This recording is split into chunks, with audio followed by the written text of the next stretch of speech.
Hey guys, welcome back to the Target Audience Podcast, your favorite twice a week, for the time being, movie review podcast. This week we're talking Mid90s. I'm joined with my two co-hosts, starting off with TJ. Hey everyone. And Pierce. And I'm Pierce. And we're here. Alright, so let's talk about Mid90s, because it's a really good one that I think we've all been kind of buzzing about for a little bit. I think we all have really good things to say about it. And to begin, let's get into the plot. It's A24. It is an A24 so production. Yeah. Legally, it has to be good. It at least has to be worth one watch. It has to be a Held solid in- 8 minimum. Held Hold in the on, Supreme Court Hereditary of was Law. an 8. What did you say Hereditary was? Not necessarily an 8. I haven't seen Hereditary still. It's still good. I but think don't- Hereditary is an 8. An 8? I put that as a I heard minimum. it was As an very 8. I good. did enjoy I it. heard it was very good. I did Hey. enjoy it. It was Well, good. we'll say 7 because 8 is expecting a lot out of a movie company. Alright, fine. Alright. You guys want to hold them to a 7? I'll say they're an 8. It's fine. Alright, I liked so it. Mid90s is Jonah Hill's directorial debut following, he wanted to do like a deconstruction of the 90s skate video. And Yeah, this story basically. follows Stevie, a 13-year-old LA child that, is growing up in the 90s. He spends his summer basically hanging out with all the hood rat kids, learning Yeah. how to skate and having a Learn how good to time. skateboard. And it's kind of like a little slice of life story Like about... Like a Dazed and Confused type movie. It's a yeah, coming it's about of a gang age. of misfits. It's like a coming of age. It's like a Yeah.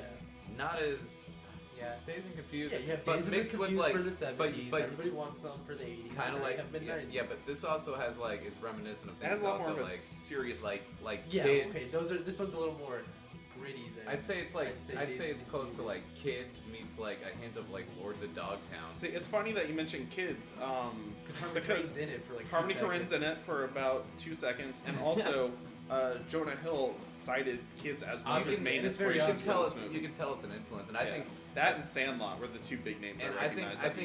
I think Mid90s does a great job as like it's a movie that I wish that like like you could show people like in school to watch because it makes you think twice about like all the things Well, like it just seems real, Kids, man. Like, especially. Everything about this feels so very genuine. Genuine is the word. Yes. I would say mid-90s is like kids scaled back a little bit. Yes. It's less. It's not so aggressively- Less dreadful, less aggressive, less. And it doesn't touch it has necessarily. a sweeter overtone. Well, Because instead of- at the end of the day, I think these are all generally good Well- kids who are misguided, whereas kids is about bad kids. Sociopaths. Really They're It's about fucking actual terrible sociopaths. people. And not only People that, who too, grow up to be kids complete pieces kids of got shit. kids got like really focused on the like certain sexual aspects of it. This one focused heavy on like drugs and partying and Yeah. that aspect and then as just well. general mischief. Yeah. But also the movie also touches on like not all the bad things too. Like he gets some good things out of He it. learns a lot of Friendship really and- valuable life lessons from Yeah. this, and I feel like I every think a kid few in people this, do. Yeah, not just the main character. Exactly. Yeah. And it's very genuine feeling. Everyone feels like a real person because some people were just real people Oh, yeah. that they just pulled off the street. Yeah. The writing's really well done because the It's conversations very they have, it's literally conversations everybody's had before. An interesting little tidbit about this is that Jonah Hill was talking to one of the producers. I mean, to full disclosure, they say faggot quite a bit in this movie. They do. a lot. Which is something that I It's think of people its kind time. of gloss over this, but like in the 90s and 2000s, That's what it was. didn't have the bite that it does now. Exactly. Well, and it had the bite. That's why they used it. But you use it it with your became friends, a and separate. It became yeah. a separate entity from to make the it, original. there's a meaning distinction of- between calling a homosexual a faggot Right, and- with malice, and then being like, you fucking fags. Yeah, Like there's a difference between like using with friends. These and were not. these were like delinquent kids using it Yeah. to their friends. Like the perfect example is when he says thank you, like when he's getting to Yeah, know they're like, these don't kids. fucking say thank you. Like when he's like, I You're can't be fucking fucking gay. gay. He goes, I get Yeah. my board, and he's just like, what is that, fucking gay? And it's like Yeah. one of those. It's not a malicious intent thing. Well, yeah, and then also you can see that's like the He's not younger saying kid- you are sexually attracted men. It's like, no, it's But just fucking gay, man. But it is still like an insult of the time. Yeah. Like there's the younger kid who's like he's like don't say thank you. People are gonna think you're gay. What are you fucking gay? And then like later he's like talking to the older kids. He's like, oh, I want to say thank you, but I don't want you guys to think I'm gay. He's like it's not gay to say thank you. Yeah. So so what I was trying to get back to is that Jonah Hill had actually asked one of the producers on the film who's gay, and he's like, hey, I want you to kind of look at, this conversation we're having. In specific, it's the one where they're in the skate shop and they're talking about Like, would you fuck your dad? And, Yeah, stuff like that. would you- Which is, like, yeah, conversations yeah. we've all had. But he asked him, he's like, it's like, do you think this is going to go over well with the current audience and the current climate if they say faggot as much? And he goes, I'll be honest with you, is like, we said faggot a lot more, and the conversation was way worse than what you're trying to put in. So if you're trying to go for authenticity, I think you're fine with the balance that you have, and I think it worked out quite well. Because they don't come across as homophobic or bigoted or anything like that. No, they just come across as dumb kids. Yeah, and like then like you fast forward to like them having the other like conversation, like when they're just going around asking each other like questions about each other's race. I really like the way that scene's shot though, because like it goes from like really silly kind of thing, and then it cuts to the kid, and that was like kind of his first moment of actually like being in the circle. Yeah, and somebody's like, all right, hey, this is your chance to jump in and say something. And then he asks something that's almost like, whoa, man. Like, wow, what was he say? He says like, what's it like to be, like, what is black? Oh, he's like, what even are black people? Yeah, he's like, I have a question. What's a black person? Yeah. and everybody's just like quiet, and they're like, they just die laughing. Yeah, like, what the fuck? Yeah. But it's a really cool moment the way they shoot it. Because he's so innocent. And he's so innocent, and they let him in. You know what I mean? They're all laughing. He's like, yeah, he's becoming like, he's one of the gang. Yeah. What do they call him after he because he's crazy. They say he's what do they call him? Yeah. I mean, this is gonna destroy me. What do they call Stevie? What do they call him, motherfucker? It's alright. It's gonna bother me. I mean, I have to put it up on screen or I'll like 80 yard in. It's not important right now. I bet you I could find it. They give him a nickname based off of Sunburn. Sunburn. Wait, do they call him Sunburn? The group nicknames him Sunburn during a conversation. What? I don't remember that. Oh, they call him Sunburn. Isn't that like when he takes that hard ass fall? Yeah, I feel like he had a different nickname than Sunburn though. That doesn't sound right to me. It says it on here. I'm just gonna have to like cut in the clip where they give him his nickname because I feel fucking really dumb right now. Yeah. It's been a week or two since I watched it. Some it's not like the Mandela most. effect shit. Yeah. Anyway, they give him a nickname, and he's part of one of the. They let him into the gang. Mm-hmm. And he also and it makes that something other we kid haven't jealous. messaged. Something we haven't mentioned was he has the fucking worst older brother of all time. No, not the worst of all time, but he has a bad older brother. He sucks. Opening shot is him beating the shit out of him. Let's rewind a little bit. So to provide context for his shittiest older brother, so Stevie is he's a middle school kid. He's 11, I think. He's an 11-year-old kid. When they were filming it, he was 11. Yeah, growing up with a single mother household. He's got a teenage older brother who grew up in drastically different circumstances than he did. Yeah, exactly. And growing up without a dad and growing up with a lot of frustrations, having a lot of guys come through the house when he was growing up and not having like an outlet and being like a lonely, confused teenager without having guidance in his life or any way, shape, or form. Mm-hmm. I think he's lashing out against his brother because he sees him almost as to blame. Right. Because he's growing up in for all intents and purposes, a much better childhood. Yeah. Yeah, because he has it comes from jealousy and things and that. You even see, for example, the mom like waking him up and saying like, "Oh, hey, it's movie night." Like actually spending time with Stevie more than she did. She neglected the older brother way more. Yeah. Even at the dinner for the birthday party for the older brother. Yeah, but he's really bitter about it. Yeah, because he didn't gets him a gift and he just like puts the little. But put yourself in the mentality of a 14-year-old. I think it's unfair to say he's the shittiest older brother because you see his character arc over in more subtle ways where, he's by himself walking alone through town. He doesn't have any friends. He doesn't have anyone else. And, I think they have a couple moments of kind of sincerity where he's like, Stevie, you're fucking up. You're hanging out with the wrong crowd. Yeah. You can do better than this. Like, don't be who I'm becoming. Yeah, exactly. Yeah. And it doesn't excuse his actions or anything like that. But it justifies it, and it shows that he does want to be a older brother. He just doesn't necessarily know how. He does force his kid. He forces his brother to like steal $40, and not only that, he doesn't force his brother. He says, "If you need it that bad, and it comes down to it, all right." He enables. He manipulates. It's a little kid. Yeah, and not only I'm not saying he's a good guy. He does shitty things. Yeah. But I'm trying to provide some context and say that he's a more complex character than just saying he's a shitty person. No, you're right. But it's also like there's no denying too, like when he comes in the room in the middle of the night, has a mask on, and he doesn't just hit him, like he like fucks him up. Well, he also threw him under the bus completely. Yeah, exactly. For something that he didn't entirely do. Exactly. But it's beyond a beating. It's like he didn't like beat him into a coma. He gave him an older brother with like having a sibling. No, A he sibling whoops is his very ass. like authentic. Yes. Because the sibling beatdown is very different from a. Yeah. It's from not like a real ass beating. And what you're talking about, it's and you're right. His character does like he's not irredeemable. Yeah, you're right, and you do see that over time. The biggest part of that is when Stevie's hanging out with all his friends, fuck shit and everyone. Yeah. And remember, he checks him when he's walking by. Yeah, he walks by and fuck shit and him get into a scuffle. And you start realizing that the older brother's got his own problems too. Yeah, he's not as big as bad as he's got a wall put up. Yeah. Could you imagine if they did a movie based from his perspective instead of Stevie's? Like, it would be a lot sadder of a story. It'd be like Hesher. Probably. It would maybe. Did you ever watch Hesher? Yeah. Oh, okay. Yeah. But you're cool. Fast forward to a scene in the movie. One of my favorite scenes in the movie is when the kid comes home. This is spoilers, I guess. But it doesn't matter. Yeah. I mean, there's nothing like plot line that's like really spoiled. I think there's some big moments I don't think we should necessarily touch on. But just this one scene where the kid comes home drunk. From a house party that is his brother's like, what do you do? And he calls him a lonely, pathetic faggot. Yeah, because he's hammered and he was like popping pills and shit. And he says, you're fucking up. And then he calls his brother, he calls his brother a lonely, pathetic faggot, and then just like sets him off. Yeah. And that whole scene where they're like being chased around. And it's like you said, the older brother acknowledges the path that he went down and the path he's embraced is wrong, and he doesn't want to see Stevie go down that. Yeah. Yeah, like he does ultimately want his brother to succeed and not make the mistakes that he made.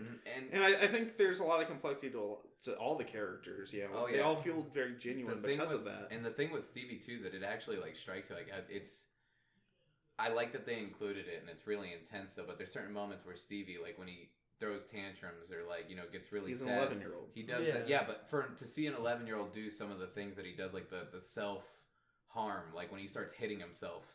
That's not that crazy. I mean, when I was a young child, I used to like hit myself. No, but he takes a hairbrush and scrubs his legs raw. Oh yeah. And then he takes a phone cord and pretty much turns his I forgot. face purple. I forgot about it going that far. That was some really powerful stuff. It was really like. But again, for trouble, like that's what I mean. Like it shows you a glimpse into like a broken home. Yeah. And it's some powerful stuff. And then also like he's just doing bad shit as an 11-year-old. Yeah, he's doing a lot of things he shouldn't be doing. Yeah. There's some good stuff where it's like, to be honest, it's important to break some rules growing up. Agreed. Otherwise, you turn out to be a weirdo. Best part's when they hop the fence and to the school and they're playing around. They start fucking with that. They fuck with the rent-a-cop. Yeah, I love the rent-a-cops. And they're giving him shit, and he's like giving them equally amount of shit. Yeah, he's like, and you know what's crazy is to a degree every teenager can relate to that. Every 14-year-old has gotten into an argument with a rent-a-cop. He's like, you can't do shit, old man. We can't name him, but remember the rent-a-cop at the mall? He always trying to start shit with us. Like we've all been there, man. Yeah. I think we've all had problems with that specific rent-a-cop at that fucking mall. Yeah, and it's just it's real, man. It's part of being growing up. About that. Yeah. Like you said, it's part of growing up. Yeah. It's like I honestly like this is like starting to work its way in. I think there's a third movie we're missing of like the realistic growing up movies that aren't idealized. Like we got Lady Bird, we've got Mid90s. We need to find another one. We need an 80s coming of age that's not depressing like Kids is. Don't even start to say it. No, Kids. I'm not putting Kids in there. That's not relatable for 90% of America. Kids isn't coming of age at all. It's showing like it's like the it opposite. It is in a way. It's like the opposite of coming of age because coming of age is more like them maturing. It implies maturity. You're right. This one is like implying degradation of today's youth. That is true. Yeah. If anybody knows of like a third point to this star, I'm trying to think. There's the Edge of 17 wasn't too bad. Wait, which one? Kind of like Edge of 17? Oh, I did. With the one Woody Harrelson. I watched that check that out. That one's actually kind of a good. Or what about like Mid90s is a better movie than it, and so is Lady Bird. What about Edge of 17 is like a nice movie. What about like Perks of Being a Wallflower? That one's I've seen that one too. That's not bad. Too bad. I wouldn't say it's as good as these. It's not as good, but it fits the criteria. Yeah. 90s though. Yeah, I don't know. It's an interesting one to think about. Mm-hmm. For sure. But Mid90s, I think, is another thing about Mid90s that I really like too. What is it? It's really cool, like how much you find out in interviews and stuff, like that. This was truly a passion project from the get-go. Yeah, Jonah Hill shot this in 16 millimeters. Jonah Hill, there's the same way that they would have recorded in the 90s. An aspect ratio. There's a cool interview too of him talking about how he said it was like a dream come true that he got like Trent Reznor and Atticus Ross to like do the music score, which is something that's interesting too, because it's like that's big for them to step out of their comfort zone, and like everybody given the movies that they've done. He got a lot of help that kind of piled on, and also the soundtrack is fucking great. A lot of classic '90s hip hop and rock and just things of that era. The soundtrack was nice, but I think the Trent Reznor and Atticus Ross aspect of it, some of their pieces were kind of like, I'm not saying the pieces themselves were bad, but with the scenes that they were in, there was like certain scenes where I thought the music was kind of off. I would have thought there would have been more skater rock. Yeah, of all things. Like you think that would have? Hold on, real quick. In the '90s, they did include the rock. They did include was pertaining to skater. Yeah. They did play some Misfits, and they did play the Pixies. Yeah, and that was like shoveled in there, but a lot of it was like also that skater hip hop scene. Yeah, like Biggie and Tribe Called Quest was in there. Tribe Called Quest was the big person who jumped on board. That was a big one where they jumped on board, and a lot of this music was stuff that like they had to just do for next to nothing kind of thing. I feel like every movie has that one Biggie song that's like, I don't even know the actual song, but like you would recognize it. It was in Spider-Man. It was in, I'm pretty sure it was in mid-90s. I don't know. I'd have to go dig into the soundtrack. I'll be honest, general vibes from music, I'll have the impression while I'm watching it, but music doesn't stick to me when I think it. Like when I recall scenes from movies, I rarely associate any music with it. There's certain movies. That's just how my brain is wired. I don't associate the two. I guess it's different for me. Music's such a big thing with me. There's certain movies that have very distinct soundtracks though, where it's like you can't. But unless it's like a specific theme, I can't. I guess, yeah. Like it's like you could like Tetsuo the Iron Man, one that we watched recently. If you played music from that, I'd be like, oh, that's from Tetsuo. But like I couldn't piece it to a scene or anything like that. Okay, but what about a movie like A Clockwork Orange or 2001 that has a very iconic soundtrack? It just doesn't stick. Really? I remember details and scenes. I remember like camera shots and things like that. But just music itself, like if I were to make a movie, that's something that I would have to rely heavily on someone else because like I don't know. Yeah, I've always thought like that my too. brain just it doesn't process. What about it that way? What about like Tarantino's movies where the music almost coincides with the story? Nope. No. Interesting. Nothing. Okay. I know there's that one song that they play in okay, so I couldn't even tell you what the song is, but I know there's a song that plays during the interrogation scene for Reservoir Dogs. Yeah, that's what I'm talking about. And the thing is, it's like I've seen that movie dozens of times. And there you go. Now I know the song, but like when I think of the scene in my head, it's like okay, there's music and it's upbeat and cheery, and he's cutting a guy's ear off, but that's not what I focus on. You don't remember. That's not what I remember. I see what you're saying. Yeah. No, I feel like I could kind of relate to that. Yeah, that's just not how I process and view things. Okay. Yeah. But I mean, music for some people, it's like, it's such an integral part of it, but also music to some people also it's just background noise to them. Yeah, it's like it's just if a scene didn't have any music in it, it ruins the scene for me, and I need it to, or it doesn't ruin it unless that's the intent. Yeah. But like if there was like a big action scene and there was no music or anything like that or anything, no score at all, it would definitely be jarring. So for you, it just doesn't register. So for you, it's more of a it's more of a in the moment thing, not necessarily a lingering. It helps build the tone of a scene, but it doesn't. It's never a highlight for me. Okay. Yeah. There's a lot of movies though. Now what about like Baby Silence Driver? I couldn't tell you a single song from Baby Driver. Okay. Honestly, Baby Driver, I don't remember any song. I don't remember anything. Baby Driver was good, but it's one of Edgar Wright's weakest, in my opinion. I think it's one of his weakest movies for being a good movie. But, that's kind of like saying it's like... You're right. If that's your weakest movie, you're doing pretty damn good. Yeah, you're doing all right, Edgar Wright. I want another, not necessarily Simon Pegg and Nick Frost type movie, but I want another one of those types of movies. Also... a little bit of advice I've come across. If you're interested in writing a screenplay of any sort, read Edgar Wright's screenplays because he does a really good job of describing scenes, and if you can kind of emulate his style in any capacity, it'll do you a lot of good. That's good. Yeah, interesting. That's good to know. Start reading if you're gonna start with like reading scripts and things like that. Interesting. I'm gonna start with some of his. They're really well executed, and you can see how his process works and how it makes it into film. Okay, that's pretty cool. Yeah, I did that recently for Hot Fuzz. Cool. Hot Fuzz is such a good movie. But anyway, back to Mid90s though. Overall, very strong movie. I don't like you said. There's certain scenes that I don't think we should even get into because it would take away the impact of it. Yeah. I've already seen this movie because we can't go through this movie shot by shot. No. Otherwise, it loses what makes it unique. This movie is one of those things that like it's kind of part of the reason why I think that I can speak for all of us why we love film. It takes a medium and it takes you on this journey and it conveys emotion and makes you think like yeah, no, it's very, from a film to you, something. and you feel something because you can relate to it. It elevates a very clean and simple concept. Yeah. Exactly. It's not muddied. It's a dragged solid, down by a lot of side plot elements. It's a solid movie on the second watch. I wasn't bored or anything. It's like that's what I mean. It's a solid film and it's a powerful movie. Yeah, and everybody's personal stories.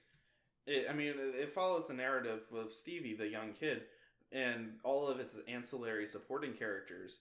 They all have their own character arcs that don't step on the toes, and it doesn't feel like it's an aside. It works its way. So, personally, like Ray, it almost becomes like a mentor, older brother figure in a way that his older brother isn't. The fourth grade, the dumb one. He eventually he's the one who's making escape films. It's truly when you were watching this too. For example, Ray wants to be a pro skater. And they work that into the story as a driving force for his character. And his if best anything, friend. His goals are higher than anyone else in the movie. And also there's always that dynamic too that's all too relatable is like one dude wants to do pro and take it seriously and get his life on track. The other one's just in it for the good time and the partying. Yeah. And that was like his best friend kind of thing. This movie does a good job that's like all too well of like even if you're not into the skater clique, regardless of what clique you're in, it's timeless because you can and if you kind of look at it, you can even I think everybody in high school or middle school, there's parallels. To exactly that's what to every single character in this movie where it's like you can definitely pick out which kids are which. There's I don't want to say names, but we all TJ and I, we were in the same friend circle from middle school all the way to now. And our middle school to high school friend group, it's there's some real close parallels to people who wanted to make it. Yeah, and there's some people who are around for a good time and they like it. Yeah, we didn't watch this together, but I know for a fact, like you said, we've known each other since 7th grade. We've had a lot of the same friends. When you're watching this movie, I'm sure people were popping in your head. You've had a lot of similar conversations and situations play out. That character different, like this person, different like this person. plot device and scenario. It's not so much skateboarding necessarily. Yeah, but it's there. That same kind of deal. It's there, man. It's and that's why it feels so genuine. And I like because I feel like I'm not special for being able to connect to this. It's genuine, but it's special for being able to connect with us. That's a good way to put it. I like that. That's really good. Thanks. Anyway, just watch Mid90s. It's fucking good. Watch Mid90s. It's really good. It's really good. It's up there. Yeah. Definitely a favorite I've seen in a long time. I think this is one that I highly of recommend all the movies that we've talked about on the podcast, either as features for episodes or individual, I think this is up there for one that I'll be revisiting the most in coming years. This one is one that I really want to revisit. I've actually not immediately, had to fight but myself on watching. I'm like, no, there's other things that I should be watching that I haven't seen before. I don't. Yeah, it's absolutely fantastic. I really, really like this movie. It's up there for one of my favorites. Yeah, cool. And honestly, I mean, it's the ending isn't anything super big, but it's just such a nice way to just end a movie. Yeah, because it's you don't need an ending. Exactly. Because you know that life doesn't end on his 12th birthday. Exactly. But that's not how it works. But it gets the point across. It gives you a glimpse into his life at a big turning point for it's just a major moment, and it gives you enough to think it's you know what, things are going to turn out okay.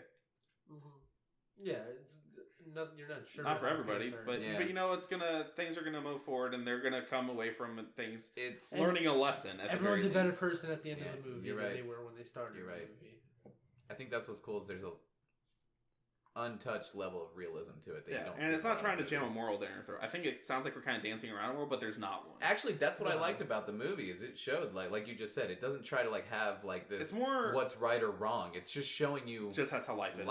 If anything, the moral is that actions have repercussions, positive and negative. Mm-hmm.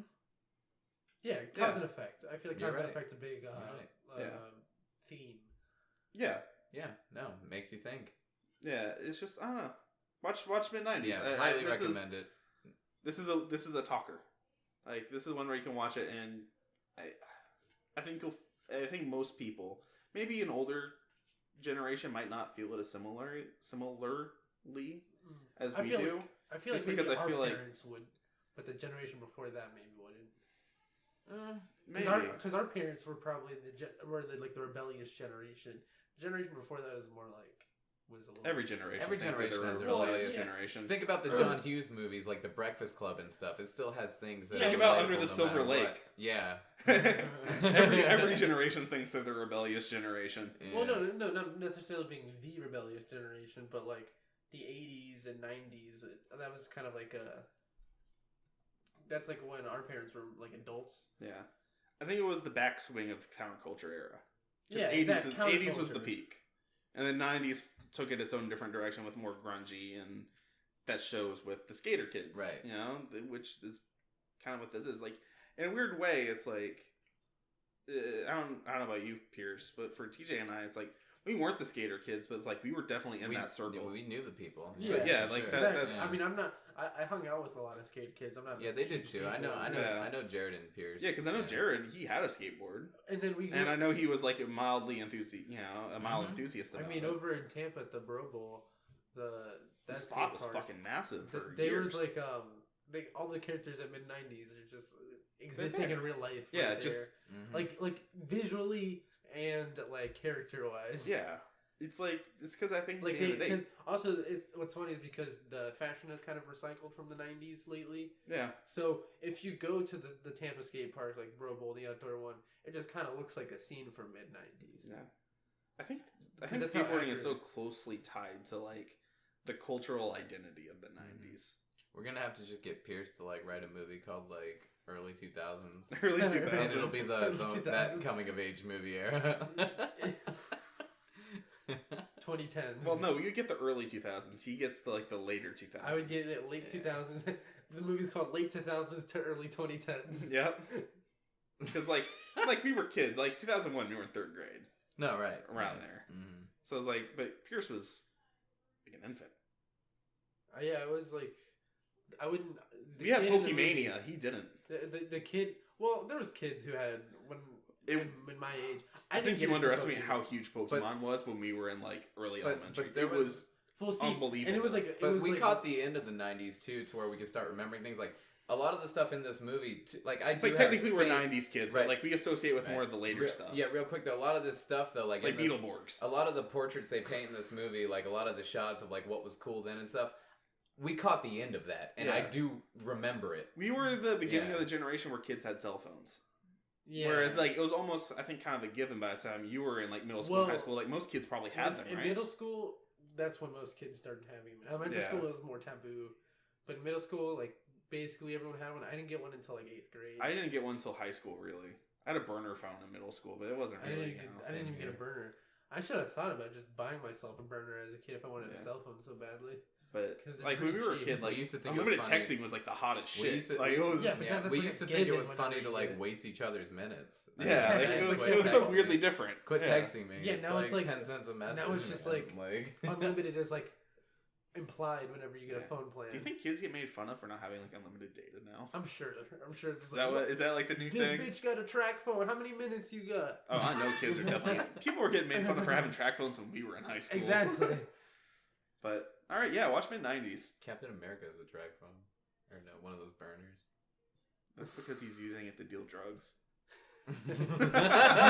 deal with superpower drugs that make you America's greatest hero. No. So we can call it. Everybody use drug dealers and know, people with side bitches use burner phones. You know, without Nazi. Oh wait, Tony Stark is Captain America. When you think about it, without the Nazi experimentation, I don't think Captain America would be possible. Exactly, Captain America, Nazi experiment. Well, no, we just borrowed the technology. Like maybe we took the notes. Nazi hero. You think Captain America? You think Captain America was running around? What I'm saying is, like, remember when they're like, "Hey, was there anything down there?" And then the guy goes, "No." Yeah, but Captain America was that was pre TJ. D-Day. You gotta take that into account. Shit, you're right. Captain America fought through World War II until the end. Yeah, no, have you ever seen that? D-Day is kind of like the beginning of the end. Have you ever seen that Dorkly cartoon about Captain America? Try. Yeah, I wasn't thinking it through. Have you ever seen the Dorkly cartoon about Captain America? Have you ever seen Dorkly? It's just like that channel on YouTube. They have one where it's like I went on the website back when that was a thing. It was like Marvel vs. Capcom arcade, and then they win, and then Captain America goes, and remember, winners don't use drugs, and they're all like, whoa, come on, yeah, powers for steroids, man. He's he's like, I mean, you can't really say that. I mean, he's like, what? He's like, heroes don't use drugs or winners don't use drugs, whatever. And he's like, your whole superpower is that you kind of took steroids. He took drugs. He took the magic juice. All right, yeah. Watch Mid90s. Watch it, please. Or don't. Yeah, but you should. I prefer you do. You should. You should. I think most people are better off having watched it. Let us know what you think. Like, comment, subscribe. Unless you're a fucking moron. Hit the bell. We haven't been saying that. You gotta hit the bell. Sorry, you gotta hit the bell. Ding, ding, ding. We're in that era of YouTube. Should we wait? I wish we were in the era we would told people rate us 5 stars. Should Remember we? that YouTube? Since most people don't make it this far, should we just have people like and subscribe at the? Should we do that at the top of the episode? That's what most people do. That's what most people have been doing. So maybe we should try that for the house that Jack built. Yeah, we will. We'll do All right, that. Okay.